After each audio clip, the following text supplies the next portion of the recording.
Former Raiders receiver Henry Ruggs appeared in court yesterday on charges of felony DUI resulting in death. Some of the details horrifying.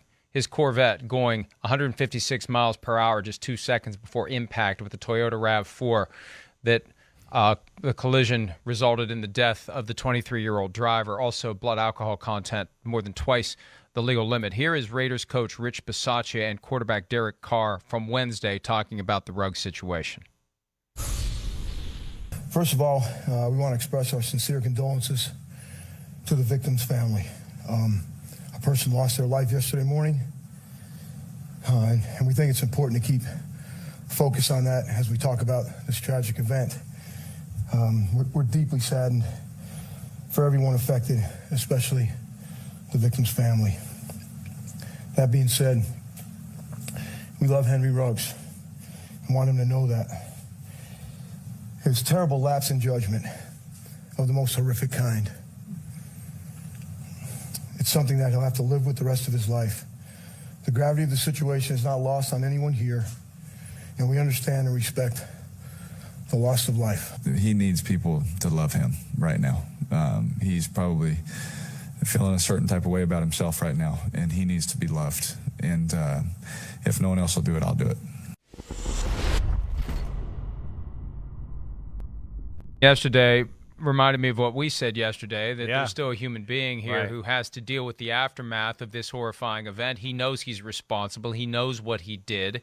And the details that came out yesterday make it more clear. And look, on one hand, the range, very broad range under Nevada law for this crime is 2 to 20 years. Based upon the details that I heard yesterday, he should probably get the full 20. But at the same time, there's a human being there whose life will go on after those 20 years end if he does get the maximum. And, you know, Chris, if it was my daughter that died in that accident, I would want to kill Henry Ruggs with my own two hands. Right, I hear you. I would too. But if it was my son that was driving that Corvette, yeah, I would, you know, what do you do? What do you do at that point? yeah, you'd be angry You know- at him. Why are you that stupid? But you'd love him to death too. Like, But you're as a parent to go through either of those traumas yeah, changes your life forever. Right. This event has affected so many lives in a negative way, and Ooh. Henry Ruggs is responsible for it. Yep. He got behind the wheel of that Corvette when he was .161 blood alcohol content. The legal limit in every state is .08. That was wrong. That was criminal. Right. He drove a Corvette 156 miles per hour. 156, not on some track somewhere, on downtown streets in Las Vegas. 156. He was going 127 when the airbags deployed. Cool. And all this stuff is calculated immediately by the onboard computers in these cars now. Right. They know. They can tell. Yeah. So it's inexcusable and it's indefensible. But there's still a human being That's right. involved in all of this that's got to go on with his life after 20 years, if he does get 20. And if I would want 100 if I was the father of the girl who was killed in this accident. So this is a horrible situation. And, you know, what I said yesterday is no matter how long he spends in prison, I hope Henry Ruggs dedicates his life to going around to any school that will let him in and talking to the kids there about his experience so they can learn it through him.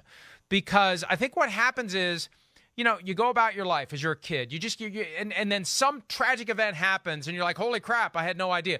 This is a way for him to affirmatively teach the lesson and maybe save lives once he does his time.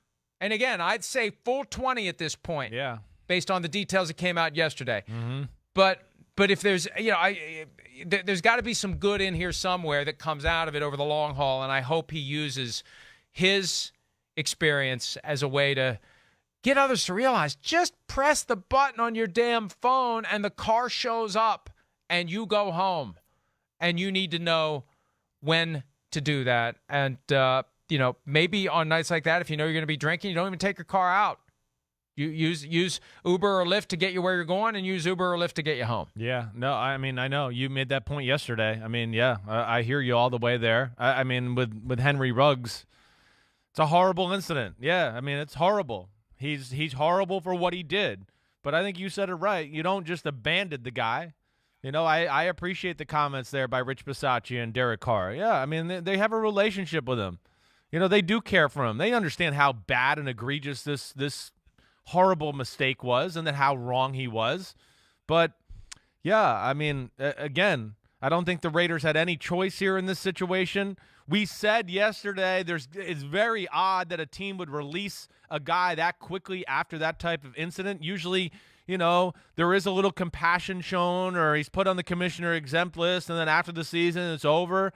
But, yeah, with these type of details, you can't fault the Raiders. I understand now. Yeah, exactly. Now. We know. As soon as it came out, I went, well, there it is. Right. Yeah. Exactly right. With, I believe, a loaded gun in the car, right? That's another aspect of this that we haven't even mentioned yet.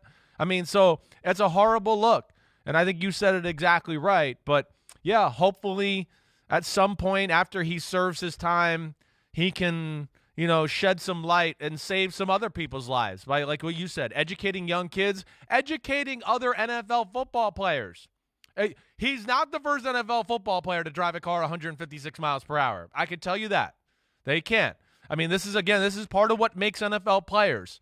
They're renegades. Most of them are absolute renegades. If we were back in the Wild West and we had 6 shooters, they'd be the guys going, let's get outside and take 20 steps and let's go for it. I've had enough of you. That's the kind of mindset we are talking about here. And he's a young kid, and he made a horrible, horrible mistake. I feel for the family. And like you said, I hope he can maybe make some good of this in the future. And I'm curious about a lot of things. I don't know, between being a reporter and being a former lawyer, I want to know who he was drinking with, who else was in a position to maybe keep him from getting behind the wheel, were there other teammates involved, you know, where was he? Where was he and what was he doing and who was he doing it with? And those are all questions that hopefully will be answered at some point. But, yeah, I think the Raiders have handled it appropriately. I think that he deserves the maximum punishment that the law would allow under a situation like this. Yeah. But we can't lose sight of the fact that there's a human being here who's going to have to live with this every day for the rest of his life. And if he has any conscience, if he has any human emotion or compassion within himself, he will be haunted and tormented by this every day for the rest of his life, as he should be. Yeah. But I hold out hope that he will be motivated to maybe help save a life at some point down the line. Nothing he does at this point can undo what he did, but maybe he can, in a roundabout way, help prevent these kinds of things from happening in the future. It's inexcusable. It's unfathomable in today's society, but it still happens. And hopefully we'll get to a point where it doesn't. Hi, I'm Mike Tirico, and thanks for watching. Make sure to hit subscribe for the latest news and highlights from NBC Sports.